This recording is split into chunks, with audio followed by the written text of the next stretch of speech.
할렐루야. 네, 오늘 말씀을 준비하면서 가장 먼저 중고등부 전도사로서 아이들에게 큐티를 어떻게 하는지에 대해서 살짝 나눠 보려고 합니다.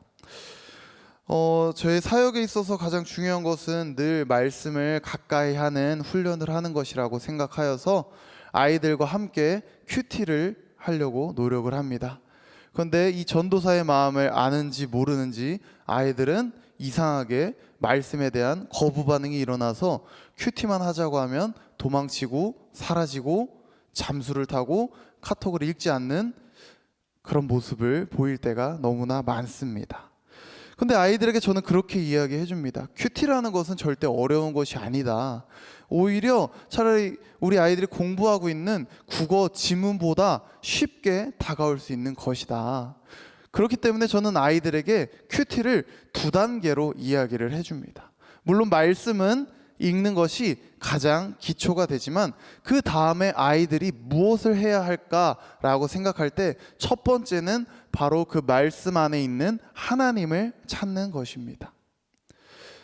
때로는 우리가 큐티를 생각할 때 묵상을 하면서 어떠한 특정한 단어, 특정한 문장에 꽂혀서 그것을 파면 그것이 묵상이다 라고 생각할 수 있지만 아이들에게 가르치고 있는 방법 중 하나는 말씀 전체를 읽어가면서 그 안에서 하나님이 어떻게 역사하시는지, 또는 우리가 지난주까지 마가복음을 읽었을 때 예수님의 말씀, 예수님의 행동, 예수님이 사람들을 어떻게 대하시는지에 대해서 찬찬히 살펴보면서 그 모습을 우리가 적어보자 라고 하면서 아이들에게 큐티를 가르쳐 줍니다.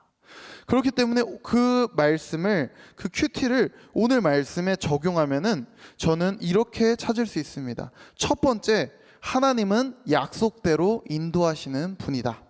바로 5절 말씀에 마침내 가나안 땅에 들어갔더라 라고 말씀이 나옵니다. 아브라함이 잘나서 특출나서 엄청난 노력을 기울여서 결국에 하나님이 말씀하신 가나안에 들어갈 것이라는 것을 확증시키는 것이 아니라 온전히 하나님의 약속이 이루어지는 것이라는 것을 우리는 말씀을 통해 확인할 수 있습니다. 한 가지를 더 찾아본다면 7절 말씀에 이 땅을 내 자손에게 주리라 라는 하나님의 말씀을 통해서 하나님께서는 땅을 주시겠다고 약속하는 분이시라는 것을 찾아낼 수 있습니다. 그렇게 아이들에게 큐티를 가르칠 때에는 첫 번째, 하나님은 어떤 분이신가? 그걸 통해서 두 번째, 그 하나님이 나에게 주시는 교훈은 무엇인가? 라고 도출해내도록 합니다. 어렵지 않습니다. 말씀 가운데 하나님이 어떠한 것을 하셨는지, 또 그 하나님을 찾았을 때 하나님의 속성, 하나님의 성품을 통해서 그것이 나에게 어떻게 다가오게 하는가가 아이들에게 너무나 중요하게 다가오기 때문에, 그래서 저는 이렇게 적어봤습니다. 우리가 첫 번째, 두 번째를 통해서 알게 되는 것은 그 신실하신 하나님, 약속을 이루어 가신 하나님, 나에게 약속을 주시는 하나님을 통해서 나는 그 하나님의 약속에 순종하고 기대할 수 있는 사람이 되고 싶다라고 저는 적어볼 수 있겠습니다. 그렇게 약속을 통해 인도해내시는 하나님의 말씀에 언제나 순종하며 살아가는 것이 우리의 삶에 너무나 필요하다는 것을 큐티를 통해서 또 말씀을 묵상하는 가운데 우리가 찾아낼 수 있습니다. 그런데 말씀을 읽다 보면 오늘 말씀 가운데 조금은 거슬리는 말씀이 있습니다. 바로 6절에 나오는 그 땅을 지나 라는 말씀과 마지막 9절에 우리가 다 함께 읽었었던 옮겨갔더라 라는 두 말씀이 있습니다. 하나님께서 말씀하신 가나안에 입성한 직후에 아브라함의 행동은 그 땅을 지나간다 라고 했습니다. 그리고 점점 오늘의 말씀 가운데는 계속해서 내려가고 결국에 마지막 9절에서는 남방으로 옮겨갔더라 라고 이야기가 나오고 있습니다.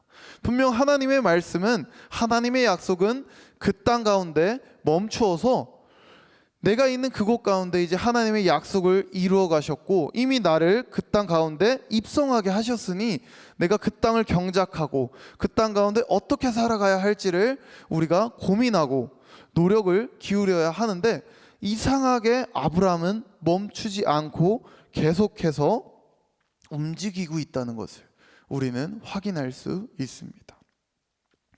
순종의 사람, 믿음의 조상 아브라함이 오늘 말씀 가운데는 조금은 독특합니다. 왜 계속 옮겨갔을까? 분명히 하나님께서 약속하신 그대로 그 땅 가운데 들어가게 하셨는데 아브라함은 계속해서 내려가고 내려갑니다.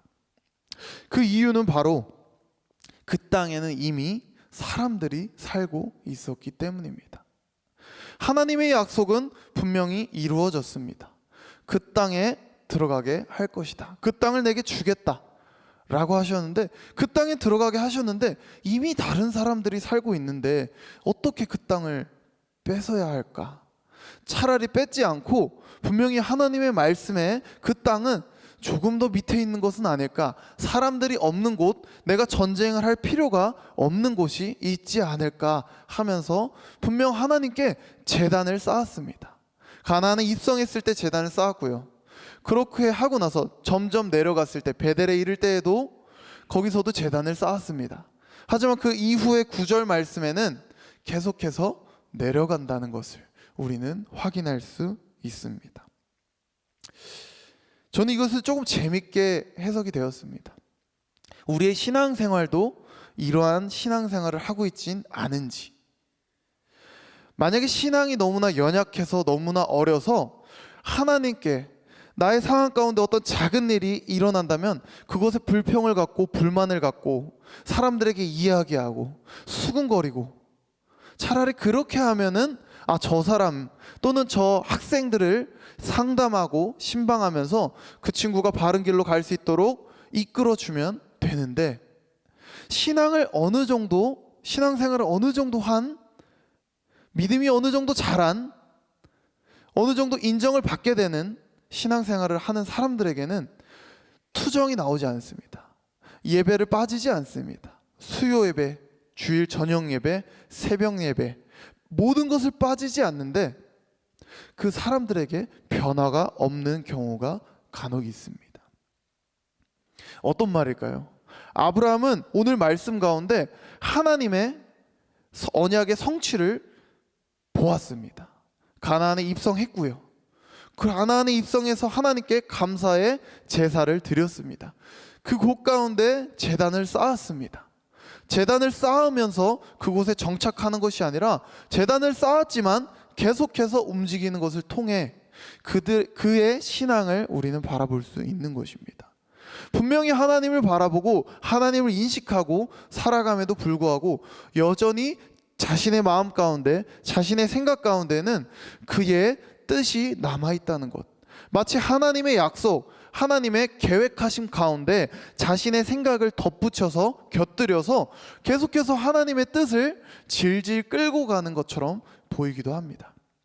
우리의 신앙생활에도 신앙이 어느 정도 있다, 어느 정도 직분이 있다, 책임이 있다 하는 성도님들 가운데에서도 분명 하나님께 순종하는 모습을 보이지만 결과적으로 우리의 삶 가운데 변화가 없는 경우가 너무나 많다는 것을, 또 그것을 통해서 스스로 자책하는 경우가 굉장히 많다는 것을 우리는 알 수 있습니다.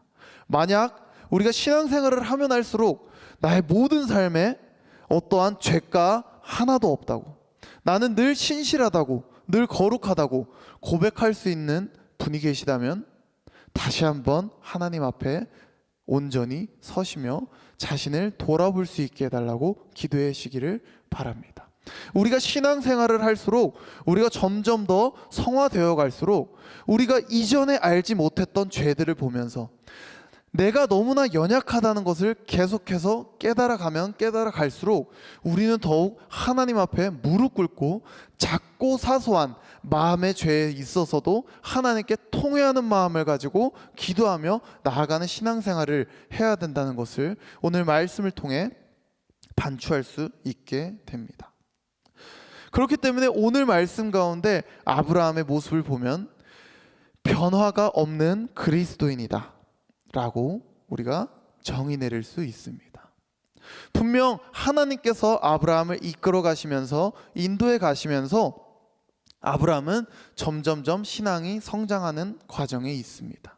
하지만 오늘의 말씀만을 본다면 아브라함은 하나님의 그 약속에 온전히 충실히 순종하기보다는 계속해서 남방으로 내려감을 통해서 여전히 자신의 자아가 살아있음을 우리는 알게 됩니다.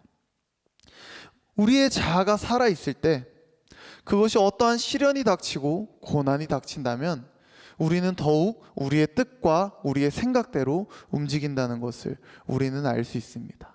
하지만 우리가 기억해야 할 것은 내가 아직까지도 변화가 이렇게 없네 하면서 좌절하고 더 이상 신앙생활을 할 필요가 없겠다라고 포기해버리는 것이 아니라 우리는 이미 예수 그리스도께서 십자가에 박히셨을 때 함께 죽었다는 것을 믿는 믿음이 필요한 것입니다.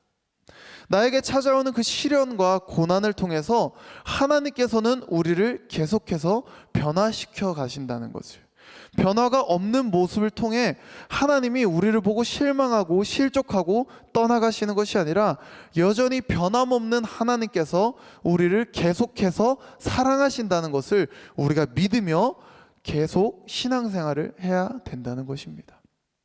그렇기 때문에 오늘 말씀 가운데 아브라함에게 찾아온 그 가나안 사람들을 보고 실족하고 실망하여 자신의 뜻대로 계속해서 남방으로 내려가는 것이 아니라 하나님의 말씀이 우리 마음 가운데 거하고 하나님의 계획이 우리의 삶 가운데 이루어졌을 때 우리는 어떻게 해야 하는지를 알 수 있습니다. 최근에 이제 주일 오후에 우리 아이들이 부활절 계란을 전도하려고 후평동 일대로 나아갔습니다.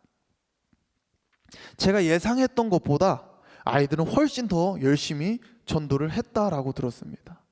저는 아이들을 선생님들과 함께 세 팀으로 나눠서 보내고 나서 간사님과 둘이서 음식을 만들었습니다. 아이들이 점심을 같이 먹게 하기 위해서. 근데 갔다 오는 아이들에게 있어서 선생님들의 피드백이 너무나 좋았습니다. 우리 아이들이 너무나 열심히 전도를 하더라고요.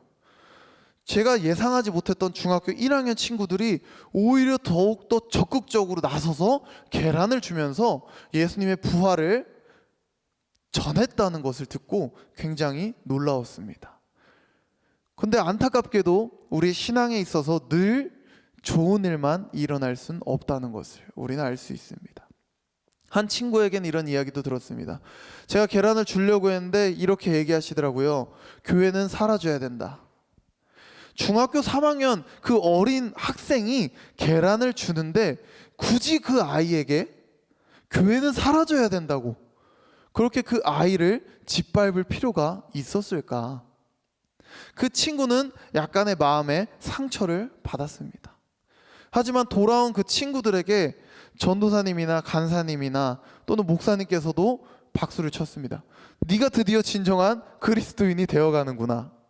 진정한 그리스도인에게는 핍박이 없을 수 없다. 네가 잘못해서 이루어진 것이 아니라 네가 온전히 예수님을 전하는 그 가운데 이루어진 것은 너에게 있어서 굉장한 영광인 것이다. 그러니 너무나 걱정하지 말고 계속해서 신앙생활을 잘 해나가면 좋겠다라고 이야기를 해줬습니다. 이런 에피소드가 있고 나서 어제 또 이제 제가 춘여고를 갔다가 아이들에게 한 가지 이야기를 더 들었습니다.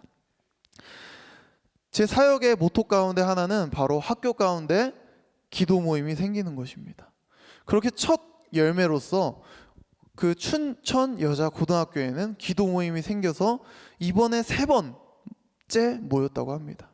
그런데 어제 한 학부모님께 전화가 왔다고 합니다. 그 학부모님의 전화 내용은 아이들의 기도 모임이 너무나 시끄럽고 너무나 방해가 돼서 너무나 많은 피해를 입고 있다. 그러니까 얼른 그 모임을 못하게 해라 라고 담당 선생님께 또 교육청에도 그리고 교감 선생님께도 전화를 했다고 합니다. 그 작고 어린 아이들이 그 상황에 있었을 때 얼마나 마음이 졸였을까요? 얼마나 마음이 두려웠을까요? 분명히 아이들에게는 이렇게 이야기를 하더라고요. 아이들은 이제 저희도 어색해가지고 찬양하는데 옆에 있는 친구의 찬양 소리도 들리지 않을 정도로 작게 찬양을 하고 아직까지 수줍어서 뭔가 나누기도 애매하고 어리숙해서 기도 또한 제대로 나오지 않는 그 여린 상황 가운데서 어떻게 찬양의 소리가 커서 방해가 된다라는 말이 나올까 너무나 분했다고 합니다. 화가 났다고 합니다. 그럼에도 아이들의 대처는 그것을 적대적으로 맞서 싸우거나 그 친구가 누군지, 그 친구의 부모님이 누군지를 찾아내서 그 친구에게 물어보고 우리가 그렇게 실수를 했냐? 우리가 그렇게 잘못을 했냐? 따진 것이 아니라 그 담당 선생님께 그렇게 이야기했다고 합니다. 참고로 그 담당 선생님 또한 신앙이 있는 분이 아니라 신앙이 없으신데도 불구하고 아이들의 모임이 진행될 수 있게 도와주신 분이기 때문에 그 선생님에게도 피해가 가지 않기를 바라는 마음에 선생님 저희가 조금 더 깊숙한 곳으로 좀 더 조용히 할 수 있는 곳으로 움직일게요 라고 했다고 하더랍니다.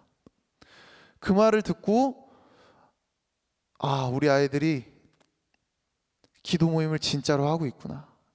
그 아이들의 어리숙함 또는 부족함을 통해서 그 아이들이 그 학교를 위한 기도가 제대로 이루어지지 않은 것이 아니라 너무나 잘 가고 있기 때문에 시작한 지 3주 만에 너무나 찬양 소리가 시끄럽다고 컴플레인이 들어오고 학부모의 불만이 들어왔을 때 이것이 우리에게 찾아오는 믿는 자들에게 있어서의 증거라는 것을 말해줬습니다.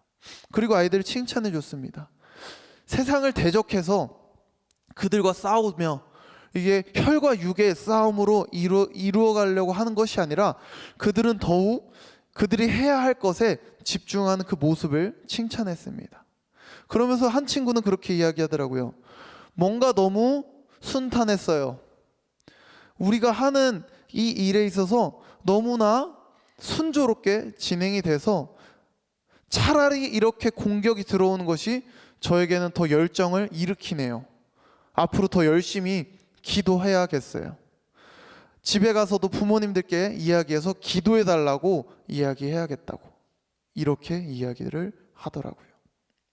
아브라함의 모습을 통해서 그 가나안 사람들과 부딪히지 않기 위해 하나님의 약속을 어찌 보면 계속해서 틀어가려는 모습과 다르게 우리 아이들의 삶 가운데 있어서 아이들은 찾아오는 그 고난 가운데, 찾아오는 핍박 가운데 그것을 어떻게 해야 가장 선하게, 가장 하나님이 기뻐하시게 그것을 이루어갈 수 있을까를 그 아직까지도 연약하고 미성숙해 보이는 아이들의 입술의 고백을 통해서 아이들의 삶을 통해서도 하나님께서 여전히 역사하신다는 것을 확인할 수 있게 되었습니다.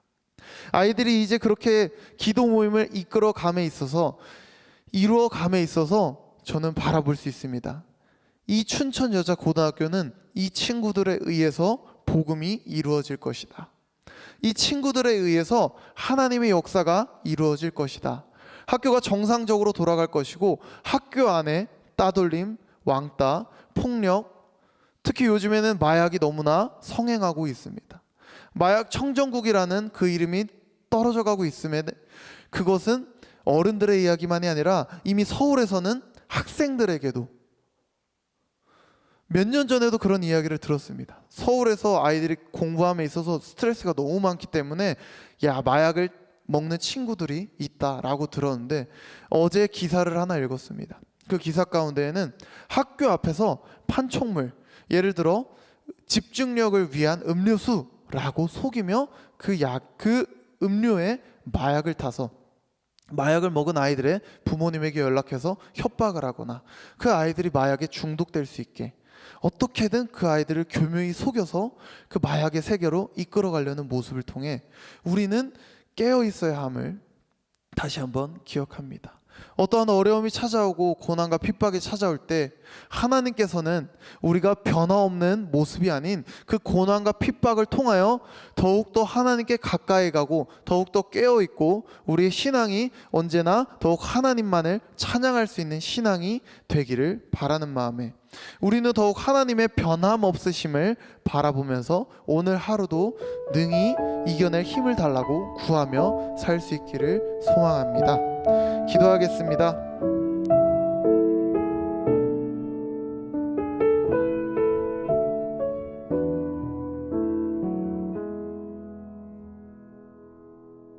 주님 말씀하시면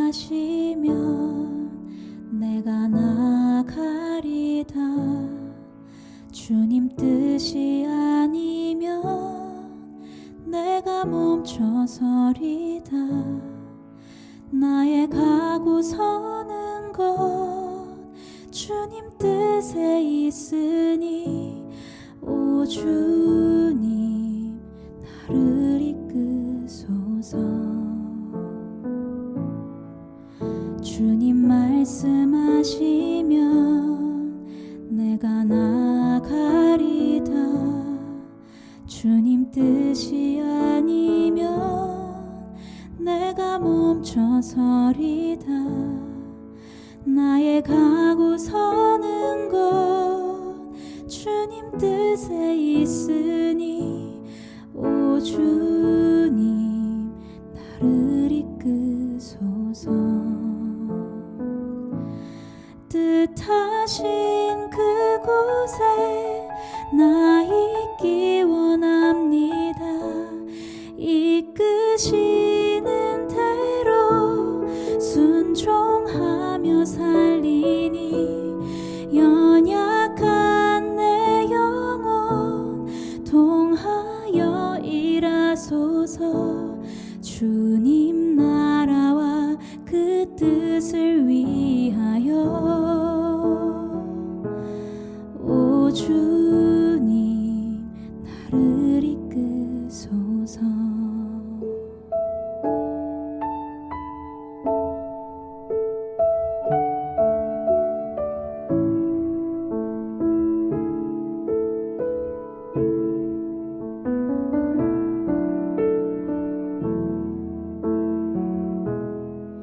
주님 말씀하시면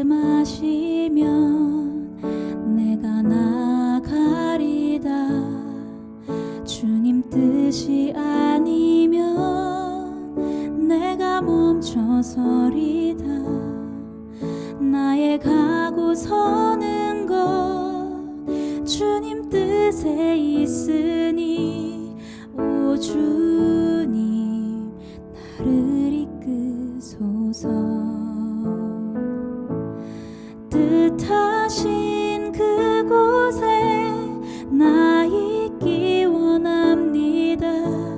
이끄시는 대로 순종하며 살리니 연약한 내 영혼 통하여 일하소서. 주님 나라와 그 뜻을 위하여 뜻하신 그곳에 나 있기 원합니다. 이끄시는 대로 순종하며 살리니 연약한 내 영혼 통하여 일하소서. 주님 나라와 그 뜻을 위하여 오 주님 나를 이끄소서. 오 주님 나를 이끄소서. 오 주님 나를 이끄소서.